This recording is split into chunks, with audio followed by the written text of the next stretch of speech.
She was meant to marry his enemy, until the Duke intervened on their wedding day.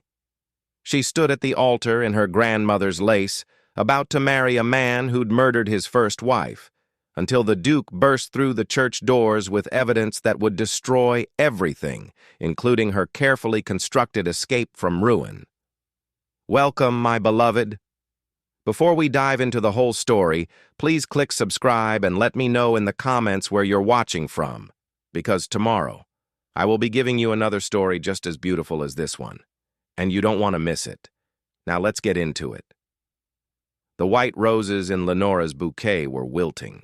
She could feel them dying in her grip, petals browning at the edges, stems going limp. It seemed appropriate somehow. Everything else about this wedding was already dead. Her choices, her future, possibly her if the rumors about Lord Ashcroft were true. She stood at the altar of St. Michael's Church in London, surrounded by 200 guests who'd come to witness either a wedding or a sacrifice, depending on their level of cynicism. The stained glass windows cast colored shadows across her face, making her look like a painting of a martyr, which, again, felt appropriate. Lord Ashcroft stood across from her, smiling with practiced charm. He was handsome in the way expensive things often were, polished, precise, fundamentally hollow. She'd met him exactly 4 times before today, 4 carefully orchestrated encounters where he'd quoted Byron, complimented her piano playing, and somehow made her feel like livestock being evaluated for purchase. Her father had brokered this arrangement with the enthusiasm of a merchant closing a profitable deal. The Strathmores needed money. Ashcroft needed respectability. Lenora was the currency that would satisfy both debts. Nobody had asked what Lenora needed. But then, 22-year-old women with opinions were about as welcome in society as revolutionaries at a coronation. "Dearly beloved," the vicar began, his voice echoing off the vaulted ceiling. Lenora tried to focus on his words, but her mind kept returning to the anonymous letter she'd received 3 weeks ago. Hastily written, unsigned, delivered to her bedroom window wrapped around a stone. Run. His first wife tried to leave. She didn't survive the attempt. She'd done research after that, discreetly questioning servants, visiting newspaper archives, piecing together a story that had been carefully buried under layers of money and influence. Lady Catherine Ashcroft had died 3 years ago in a tragic accident.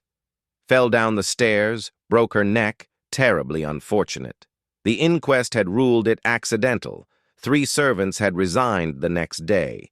Catherine's sister had refused to attend the funeral. Lenora had written to that sister, never received a response. Either the woman was too grief-stricken to reply, or Ashcroft had intercepted the letter. Both possibilities were terrifying. But what choice did she have? Her father had gambling debts that would ruin the family. Her mother's health was failing. Her younger sister needed a proper debut. Marrying Ashcroft solved everything, for everyone except Lenora. "If anyone can show just cause why this couple cannot lawfully be joined together," the vicar intoned, "let them speak now or forever. Hold their peace." The traditional pause. Lenora had always found this part of weddings theatrical and pointless. Nobody ever objected. Real life wasn't a novel. Objections didn't happen in... The church doors exploded open with enough force to rattle the stained glass. Wind swept down the aisle, carrying autumn leaves and the smell of rain, and something else that felt like fate arriving fashionably late. Every head turned. Lenora's bouquet slipped from her fingers, hitting the marble floor with a soft thud. Aaron Cavendish, Duke of Ravenshire, stood framed in the doorway like an avenging angel who'd taken a wrong turn at righteousness and ended up at drama instead. Lenora's heart stopped, restarted, then forgot how to beat properly. She'd met the Duke once, 3 years ago at a ball where he'd monopolized her entire evening with stories about his travels through Greece. He'd made her laugh so hard she'd snorted champagne, then disappeared to the continent the next day without explanation. She'd convinced herself she'd imagined how interesting he was. Memory played tricks. Nobody could actually be that compelling in real life. But here he stood, very real, very compelling, and very much about to ruin her wedding. "I object," Aaron announced, his voice carrying the absolute authority of someone who'd never been told no in his entire privileged life. Strenuously, with extreme prejudice, and considerable documentation. The congregation erupted into chaos. Ashcroft's face went from charming to murderous in half a second. The vicar looked like he might faint. Lenora's mother actually did faint, toppling sideways into the arms of a scandalized guest. And Lenora?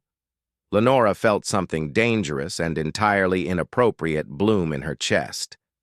Hope. Aaron strode down the aisle with the confidence of a man who'd rehearsed this entrance, probably in front of a mirror. His top hat was at a rakish angle, his coat billowed dramatically behind him, and if Lenora didn't know better, she'd swear he was enjoying himself. "Your Grace," the vicar stammered, "this is most irregular." "So is bigamy," Aaron interrupted, reaching the altar. He turned to face the congregation like a barrister addressing a jury. "Which is what this would constitute, since Lord Ashcroft's first wife isn't actually dead." The church exploded into gasps and whispers. Ashcroft lunged forward, but Aaron sidestepped with practiced ease. "Easy now. Wouldn't want to add assault to your growing list of crimes." "You're lying!" Ashcroft snarled, his carefully maintained facade cracking. "Catherine died 3 years ago. There was an inquest." "Catherine fled 3 years ago," Aaron corrected, producing a thick envelope from his coat.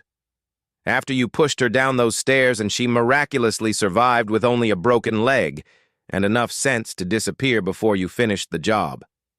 He pulled out documents, holding them up for everyone to see. "I have her sworn testimony, medical records, witness statements from the servants who helped her escape." Lenora's knees went weak. She'd been right. God, she'd been right, and she'd almost married him anyway because society demanded it. "Furthermore," Aaron continued, clearly warming to his subject, "I have documentation of your gambling debts, currently totaling about £15,000, your forged letters of credit, and a particularly enlightening conversation I had with a gentleman you hired to arrange an accident for your future wife within 6 months of marriage."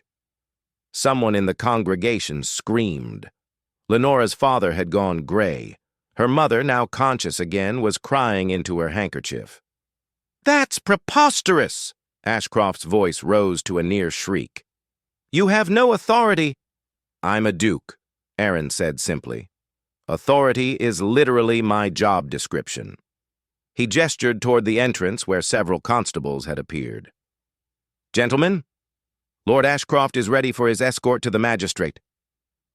For a moment, everything froze. Then Ashcroft bolted. He ran for the side door, robes tangling around his legs, dignity completely abandoned. The constables gave chase, but he'd already disappeared into the vestry. Sounds of crashing furniture echoed through the church. Aaron didn't even look concerned. "Don't worry. I posted men at every exit. He won't get far."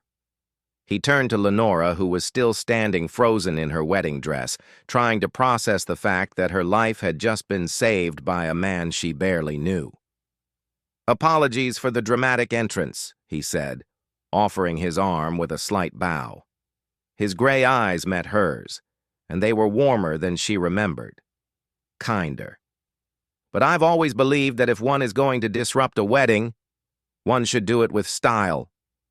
Lenora stared at him, at this impossible man who'd just destroyed her wedding and saved her life in the same breath. Her throat was tight, her eyes burning with tears she refused to shed in front of 200 witnesses. "Why?" she whispered. "Why would you do this?" Something flickered across his face. Guilt, maybe, or regret.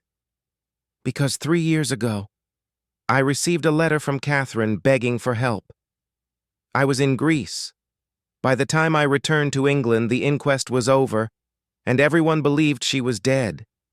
I've spent 3 years tracking her down, gathering evidence, trying to prevent exactly this. His jaw tightened. I was almost too late. But you weren't, Lenora said, her voice stronger now. You came. I did. He extended his arm again. Now, shall we get you out of here before anyone expects you to faint decoratively or make a speech? Lenora took his arm, feeling the solid warmth of him through the fabric of his coat. Please, she said, echoing her words from 3 years ago when they'd said goodbye at that ball. Make it fast. They walked down the aisle together while the congregation erupted into chaos behind them. Aaron's carriage was waiting outside, sleek and black and prepared for a quick escape. He handed Lenora up into it with the practiced ease of someone who'd planned every detail of this rescue. Where are we going? She asked as the carriage lurched into motion. My townhouse. It's the safest place right now. He settled across from her, removing his hat and running a hand through his dark hair. Your parents will undoubtedly cause a scene. Society will have opinions. And Ashcroft's family will try to salvage their reputation by blaming you for the scandal. Of course they will, Lenora laughed, the sound edging toward hysteria. I'm the jilted bride who drove a respectable lord to madness with my unreasonable demands for not being murdered. Exactly. Aaron's mouth quirked. Which is why you need protection until the legal proceedings are settled. Catherine has agreed to testify. With her evidence and mine, Ashcroft will spend considerable time in prison. But until then, you're vulnerable. Lenora looked down at her wedding dress, at the expensive lace and silk that Ashcroft had insisted upon. I was going to marry him, she said quietly. I knew something was wrong. I had warnings, and I was still going to go through with it because my family needed the money. You were trapped, Aaron said gently. There's a difference between choosing something and having no other options. Is there? She met his eyes. I keep wondering what would have happened if you hadn't come, if I'd spoken the vows, if I'd climbed into his carriage and gone to his estate and waited for the accident he'd planned. Don't. Aaron leaned forward, his expression fierce. Don't torture yourself with what-ifs. You're safe now. That's what matters. Why did you really come back? Lenora asked. You've spent 3 years gathering evidence. You could have sent it to the authorities, let them handle it. Why risk your reputation by causing such a public scene? Aaron was quiet for a long moment. The carriage rattled over cobblestones, carrying them away from the church and toward whatever came next. Because I remembered you, he finally said. From that ball. You were the most interesting person I'd met in years. Sharp, funny, unimpressed by titles and money. When I returned from Greece and heard you were engaged to Ashcroft, I had this feeling that something was wrong. He looked out the window. Then Catherine's letter arrived, and I knew I had to act. You barely know me. I know enough. He turned back to her. I know you deserved better than being sold to a murderer. I know you're brave enough to walk toward danger when your family needs you. And I know that if our situations were reversed, you'd have done the same for me. Would she? Lenora wasn't sure. She'd spent so long being what others needed her to be, the dutiful daughter, the perfect lady, the acceptable bride, that she'd forgotten what she actually wanted. No, that wasn't true. She'd never been allowed to want anything in the first place. The carriage stopped in front of an elegant townhouse in Belgravia. Aaron helped her down, and Lenora realized she was still wearing her wedding dress. She must look absolutely mad, standing on a London street in full bridal regalia with a duke who wasn't her groom. Come inside, Aaron said. We'll figure out the rest as we go. Lenora followed him into the house, away from the wreckage of her almost marriage, and toward an uncertain future that suddenly felt less terrifying than it should. Because for the first time in her life, someone had chosen to save her without asking for anything in return. And that changed everything. Aaron's townhouse was exactly what Lenora expected from a duke. Elegant, expensive, filled with treasures from his travels, Greek sculptures, Egyptian artifacts, paintings from Italy. It looked like a museum had mated with a library and produced something magnificent. "Your housekeeper will show you to a guest room," Aaron said, summoning a kindly-looking woman who appeared with remarkable speed. "Mrs. Pemberley will help you change. We'll discuss next steps once you're comfortable." Comfortable. What an absurd word for her current situation. Mrs. Pemberley led her upstairs to a beautifully appointed room with a view of the garden. "Let's get you out of that dress, dear," she said, already working on the buttons. "What a morning you've had!" That might be the understatement of the century. 20 minutes later, Lenora was dressed in a simple day gown that Mrs. Pemberley had produced from somewhere, her hair unpinned and falling around her shoulders. She looked like herself again, not like a bride being delivered to slaughter. When she returned downstairs, she found Aaron in his study, surrounded by papers and looking grimmer than he had in the church. "Your father sent a messenger," he said without preamble. "He demands your immediate return, says you've brought shame on the family and must face the consequences of your actions." "My actions?" Lenora felt anger spark in her chest. "I didn't expose Ashcroft as a murderer. I didn't fake a wife's death. I didn't hire someone to kill me. But somehow this is my fault?" "Welcome to society," Aaron said dryly, "where men commit crimes and women bear the blame." He set down the letter. "You don't have to go back. You can stay here under my protection until the legal matters are settled. That would ruin my reputation completely. Your reputation is already ruined. Ashcroft's family will make sure of that."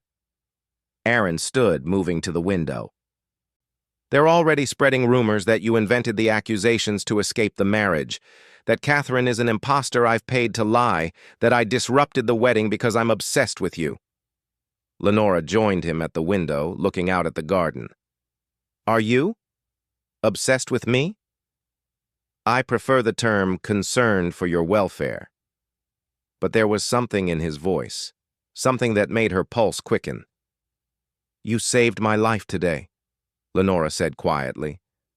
"Whatever society says, whatever rumors they spread, I know the truth. Ashcroft would have killed me. You stopped him. I should have stopped him 3 years ago, before Catherine had to flee, before he had the chance to target another victim."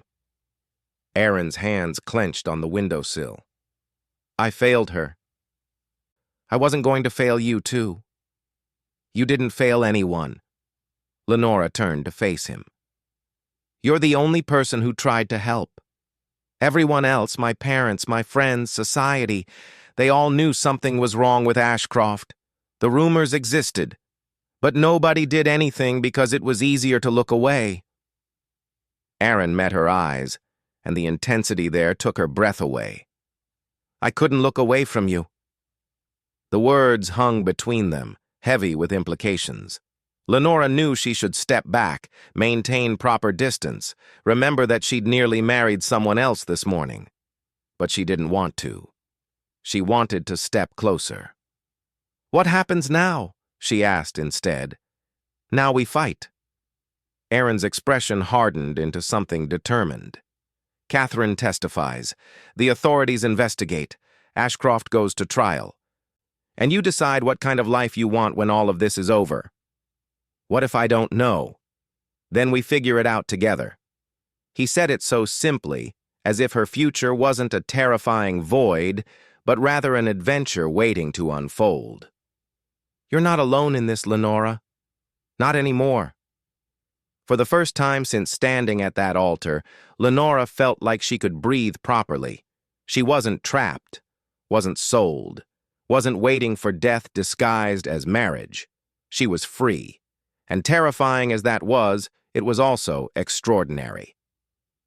The scandal broke across London like a summer storm, sudden, violent, impossible to ignore. Within 2 days, every newspaper carried the story. Duke exposes murderous lord. Wedding interrupted by shocking accusations. Society beauty saved from death at altar. Lenora's name was in every headline, her face sketched in every illustration. The journalists had decided she was either a victim or a villain, depending on which narrative sold more papers. "Listen to this one," Aaron said, reading from the morning's Times. "Miss Strathmore, it seems, has traded one titled gentleman for another, suggesting a pattern of mercenary behavior unbecoming of a lady." He tossed the paper aside. "They're actually suggesting you orchestrated this for my title. Because obviously I'd rather be a scandalous duke's mistress than a respectable lord's wife," Lenora said bitterly. She was seated in Aaron's study, having taken up semi-permanent residence there over the past week. Her parents had disowned her friends had stopped calling, and society had collectively decided she was either ruined or dangerous. Possibly both. "For what it's worth," Aaron said, "I think you'd make a terrible mistress. You're far too opinionated and refuse to simper appropriately." Despite everything, Lenora laughed. "I'll add it to my growing list of failures as a woman, right below insufficient fainting and excessive thinking." Devastating flaws, truly. Aaron's smile faded as he picked up another letter. "Catherine's testimony has been scheduled for next week. She's nervous but determined. The prosecution believes they have enough evidence to convict Ashcroft of attempted murder, fraud, and potentially murder if they can prove Catherine's fall wasn't accidental." "Will she be safe, testifying against him?" "I've arranged protection. Guards at her residence, escorts to and from the courthouse. Ashcroft is currently in custody, but his family has resources." Aaron's jaw tightened. "They're attempting to bribe witnesses, discredit Catherine, paint her as a vindictive woman seeking revenge for a failed marriage." "Of course they are." Lenora moved to the window, watching rain streak the glass. Why admit their son is a monster when they can simply destroy the women who dare to speak truth? "The trial will be difficult," Aaron warned. "You'll likely be called to testify. They'll question your character, your motivations, your relationship with me. It won't be pleasant."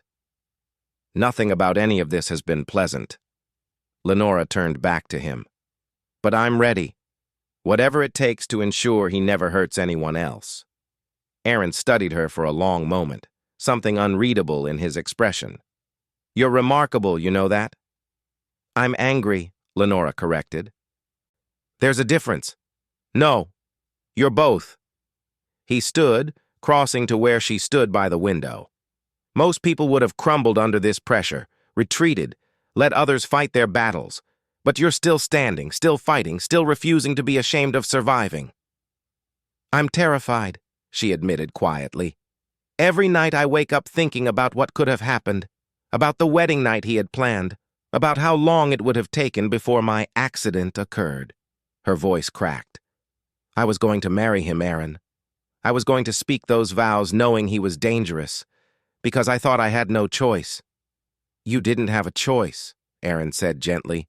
"That's what they never tell women, that a choice between death and death isn't actually a choice at all. But now I do. Have choices, I mean." She looked up at him. This man who'd saved her for no reason beyond believing she deserved saving. "What do I do with that? How do I figure out what I want when I've spent my entire life being told what I should want?" "You start small," Aaron said. "What do you want right now? In this moment?" Lenora considered this. What did she want? Not what her parents wanted, not what society expected, not what would salvage her reputation or secure her future. Just her. Just this. "I want to not be afraid," she said finally. "I want to stop looking over my shoulder. I want to testify at that trial and watch Ashcroft face consequences for what he's done. And I want—" She stopped, the words catching in her throat. "What?" Aaron asked softly. "I want to understand why you really came back," Lenora said. "Why you risked everything to save someone you barely knew." Aaron was quiet for a long moment, his gray eyes searching hers. Then he said, "Because 3 years ago, I met someone who made me laugh, who challenged me, who looked at the world with clear eyes and refused to pretend everything was fine when it wasn't." He took a breath. "And when I heard she was engaged to a monster, I couldn't live with doing nothing, even if it meant disrupting a wedding, even if it meant scandal, even if she never forgave me for interfering." "Forgave you?" Lenora's voice was barely a whisper. "Aaron, you saved my life. I ruined your reputation. You gave me a choice." She reached up, touching his face gently. "That's worth more than any reputation society could offer." The air between them shifted, charged with something electric and terrifying and absolutely inevitable. "Lenora," Aaron said, his voice rough, the scandal would be catastrophic." "Let it be catastrophic," she said. "I'm done caring what they think." And she kissed him. The trial began on a gray Tuesday morning that felt ominous with possibility. The courthouse was packed with spectators, society members eager for drama, journalists hunting for headlines, and ordinary citizens fascinated by the scandal of aristocratic corruption. Lenora sat in the gallery beside Aaron, dressed in somber gray, her hands folded in her lap to hide their trembling.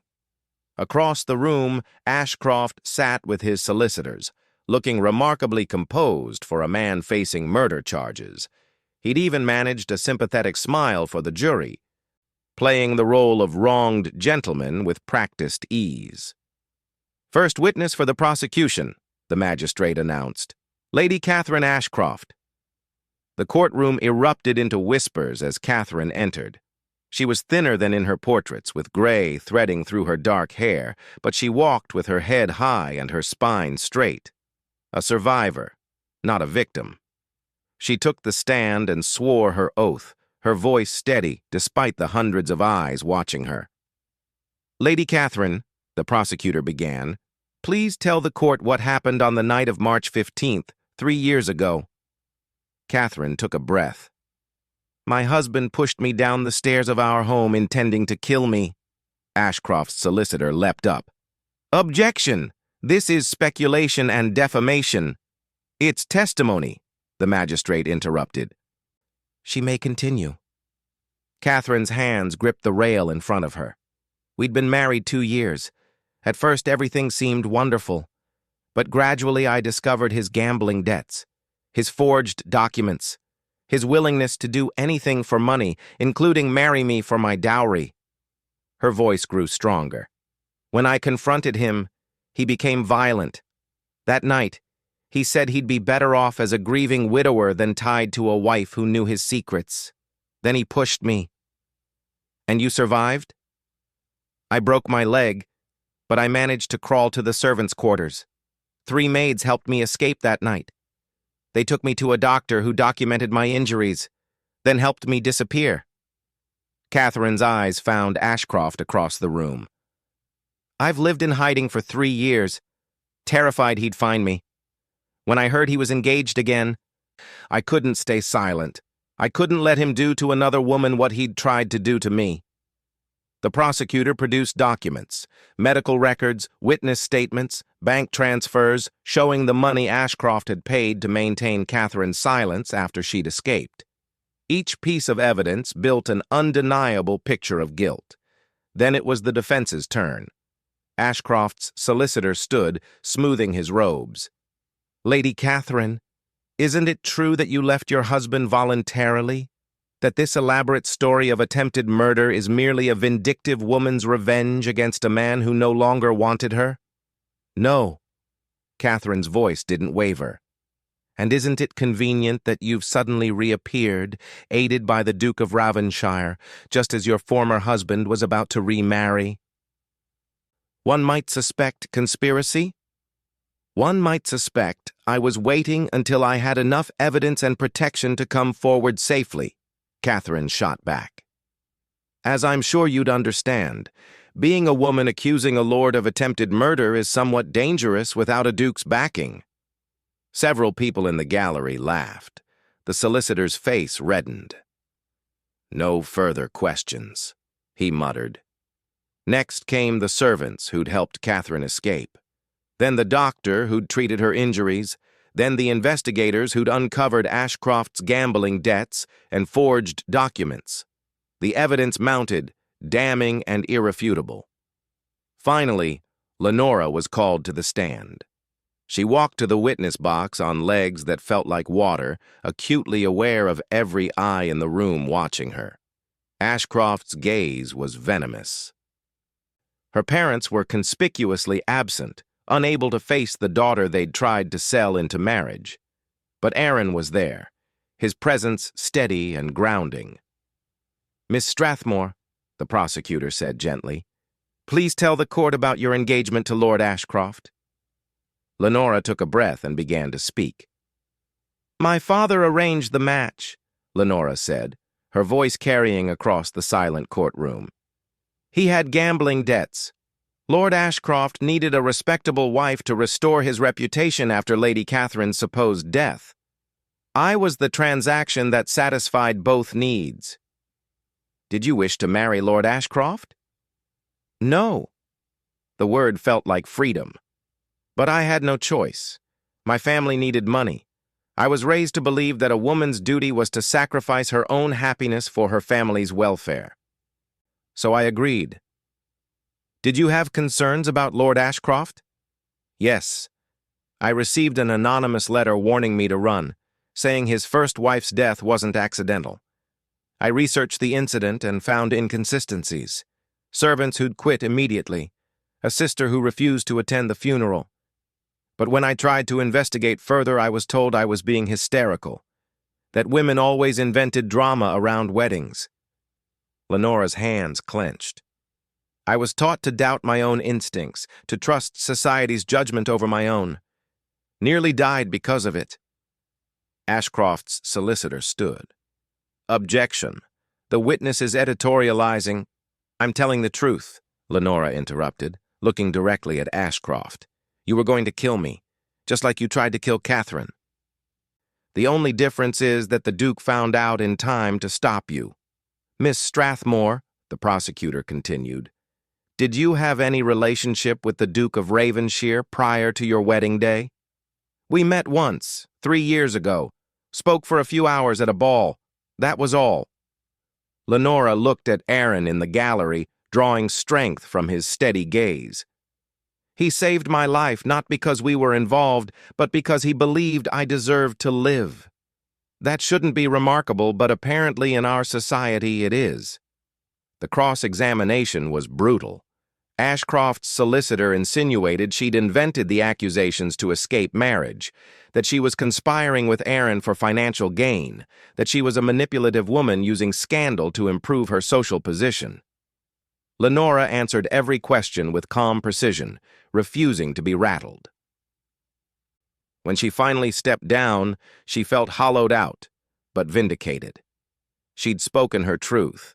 Whatever happened next was beyond her control. The prosecution rested. The defense presented their case. Character witnesses who swore Ashcroft was a gentleman, experts who questioned the medical evidence, suggestions that Catherine had staged her own injuries for attention. But the evidence was overwhelming. Even the jury, composed entirely of men predisposed to believe one of their own, couldn't ignore the mountain of proof. After 3 days of testimony, closing arguments, and deliberation, the verdict came. "We find the defendant guilty of attempted murder, fraud, and conspiracy to commit murder." The courtroom exploded. Ashcroft lunged across the dock, screaming about injustice and conspiracies. Guards restrained him as the magistrate pronounced sentence, 20 years imprisonment. 20 years. It wasn't enough. Could never be enough for what he'd done to Catherine, to Lenora, to who knew how many others. But it was something. Catherine was crying in relief. The journalists were already rushing for the doors to file their stories, and Aaron was pushing through the crowd toward Lenora, his face transformed by something that looked like hope. "It's over," he said when he reached her, taking her hands in his. "It's finally over." "No," Lenora said, smiling through her own tears. It's finally beginning. The scandal didn't disappear after the trial, but it transformed. Lenora went from ruined woman to brave survivor in the newspapers. Society matrons who'd cut her dead in the street suddenly wanted to invite her to tea. Her parents sent a stilted letter suggesting reconciliation, though Lenora suspected they were more interested in her newfound notoriety than genuine forgiveness. She ignored them all. Instead, she stayed at Aaron's townhouse, properly chaperoned by Mrs. Pemberley, though the damage to her reputation was already complete, and figured out what she actually wanted from life. The answer surprised her. "I want to help other women," she told Aaron one evening as they sat in his study, sharing wine and conversation as had become their habit. "Women like Catherine and me, who are trapped in dangerous situations with no resources to escape. I want to create something, a fund, maybe, or a refuge, somewhere they can go when running seems impossible." Aaron set down his glass, studying her with that intense focus that still made her pulse quicken. "That's brilliant and scandalous. Society will hate it." "Society already hates me," Lenora smiled. "Might as well give them a good reason." "I'll fund it," Aaron said immediately. "Whatever you need, property, legal support, guards for protection, consider it done. You can't just throw money at every problem I have. Watch me." His smile was wicked. "I'm obscenely wealthy and you're the most interesting person I've ever met. Let me be useful." Over the following weeks, they began planning. Aaron purchased a property in London, large enough for multiple residents, discreet enough to maintain privacy. Lenora interviewed potential staff, created protocols for intake and safety, consulted with solicitors about legal protections. Catherine agreed to help, her own experience lending credibility and insight. Together, they built something revolutionary, a place where women could escape dangerous situations without losing their social standing or financial security entirely. They called it the Sanctuary. Within a month, they had their first resident, then 3 more, then 10. Word spread through whispered conversations, secret letters, the underground network of women who'd always known that society's protection was an illusion. Lenora found purpose in the work, redemption in helping others avoid her fate. But she also found something else: joy. She spent her days managing the sanctuary, her evenings with Aaron discussing cases and strategy and philosophy. They debated literature, argued politics, laughed over silly things. He told her stories from his travels. She taught him to see England through fresh eyes, and slowly, carefully, they fell in love. Not the dramatic, instantaneous passion of novels, but something steadier, deeper, built on respect and shared purpose and the simple pleasure of each other's company. "What are we doing?" Lenora asked one night, curled beside him in his study while rain pattered against the windows. They were reading, or supposed to be reading, but had spent the last hour just talking instead. "Being thoroughly improper," Aaron said, not looking up from his book. "Your reputation is completely ruined." "It was already ruined." "True. Might as well enjoy it." He set down the book, turning to face her. "What do you want, Lenora?" "Really?" She'd been asking herself that question for months now. The answer had crystallized gradually, like frost forming on glass. "I want this," she said simply. "The sanctuary. The work. You. I want to build something meaningful and stop caring what society thinks about it." She paused. "Is that terribly selfish?" "It's terribly perfect." Aaron reached for her hand, threading his fingers through hers. "I want that too, with you. All of it. People will talk. Let them. We'll be too busy actually living to care what they say." Lenora laughed, feeling lighter than she had in years. "You're very bad for my reputation, Your Grace." "And you're very bad for my carefully maintained emotional distance," Aaron countered. We're a terrible influence on each other. The worst, Lenora agreed, and kissed him. Spring arrived with unsubtitled fanfare. Flowers blooming aggressively, birds singing at unconscionable volumes, the whole world conspiring to suggest new beginnings. Lenora had always found the symbolism a bit heavy-handed, but this year she appreciated it. The sanctuary was thriving. They now housed 15 women, with plans to expand to a second location. Catherine had become the director, running operations with efficient compassion. And Lenora? She divided her time between the sanctuary and Aaron's townhouse, having officially abandoned any pretense of maintaining separate residences. Her parents had made one final attempt at reconciliation, or more accurately, at reclaiming their wayward daughter now that she was associating with a duke. Lenora had declined with polite finality. Some bridges once burned should stay ashes. But her younger sister had reached out privately, expressing admiration for what Lenora had built and asking if she might visit the sanctuary. They were slowly, carefully rebuilding a relationship on honest terms. It was enough. "Wool gathering again?" Aaron asked, coming up behind her in the sanctuary's garden where she'd been watching new residents plant vegetables. He wrapped his arms around her waist, resting his chin on her shoulder. "You had that distant look." "Just thinking about how different everything is from a year ago." Lenora leaned back against him, comfortable in a way she'd never been with anyone. "Last spring, I was preparing to marry a murderer. This spring, I'm running a refuge for women and living in sin with a duke. It's quite the character arc." "You're not living in sin," Aaron protested. "You have your own bedroom. Mrs. Pemberley is a very thorough chaperone. We're being remarkably proper given the circumstances. We haven't been proper since you burst into my wedding."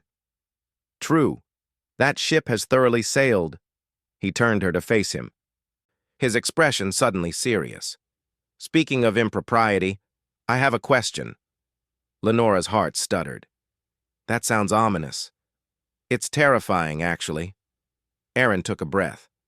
"I love you. I'm fairly certain I've loved you since that ball 3 years ago when you made champagne come out your nose. And I know we've already scandalized society beyond redemption, but I'd like to make it official." He pulled a ring from his pocket, simple gold with a single emerald. "Marry me. Not because you have to, not because society demands it, not because your family needs money. Marry me because you want to, because we're building something together worth making permanent." Lenora stared at the ring, at this man who'd saved her life and then helped her build a new one. A year ago, the thought of marriage had filled her with dread. Now it felt like coming home. "Yes," she said, and watched his face transform with joy. "But I have conditions." "Name them." "I keep running the sanctuary. My work doesn't end because I'm married." "Obviously." "I keep my own finances. What I inherit or earn is mine to control. I wouldn't have it any other way. And if you ever push me down the stairs, I'm haunting you forever instead of just leaving." Aaron laughed, pulling her close. "Deal. Though I should mention I'm excellent at conflict resolution that doesn't involve attempted murder." "Good to know." Lenora kissed him, tasting happiness and possibility. "When should we do this?" "Whenever you want. Tomorrow, next year, whatever makes you comfortable." "Small ceremony," Lenora decided. "Just Catherine, Mrs. Pemberley, maybe my sister if she wants to come. No spectacle. No society watching, just us choosing this freely." "Perfect." Aaron slipped the ring onto her finger, and it fit like it had been waiting for her all along. "Though I should warn you, the newspapers will have opinions about the Duke of Ravenshire marrying the woman from the scandal." "Let them have opinions. We'll be too busy living." Lenora looked at the ring, at the sanctuary garden around them, at the man who'd seen her trapped and given her freedom. "Besides, Our story is better than anything they could write. What is our story? Two people who refused to accept that survival required sacrifice, who built something meaningful out of scandal and chose love because they wanted it, not because they had to. She smiled. And they lived honestly ever after. Honestly ever after, Aaron repeated. I like that better than happily. Me too. Happiness is luck. Honesty is choice. They stood in the garden while spring bloomed around them, two people who'd found each other through chaos and chosen to build something permanent out of the wreckage. The scandal would never fully fade. Society would always whisper, but they had each other, their purpose, and the absolute certainty that they'd chosen this freely. And that, Lenora decided, was worth more than any fairy tale ending could offer. The church bells rang in the distance, not a warning this time, but a celebration. Somewhere in London, another wedding was happening, hopefully one where the bride actually wanted to be there. Lenora squeezed Aaron's hand, feeling the weight of her ring. Thank you, she said quietly, for coming back, for not giving up, for giving me a choice. Thank you for taking it, Aaron replied, and for choosing this, choosing us. Always, Lenora promised, and she meant it. Thank you for watching this story to the end. If you enjoyed this story, you will surely love the next one. It's as beautiful and intriguing as you can ever imagine, so do check it out. See you on the next one.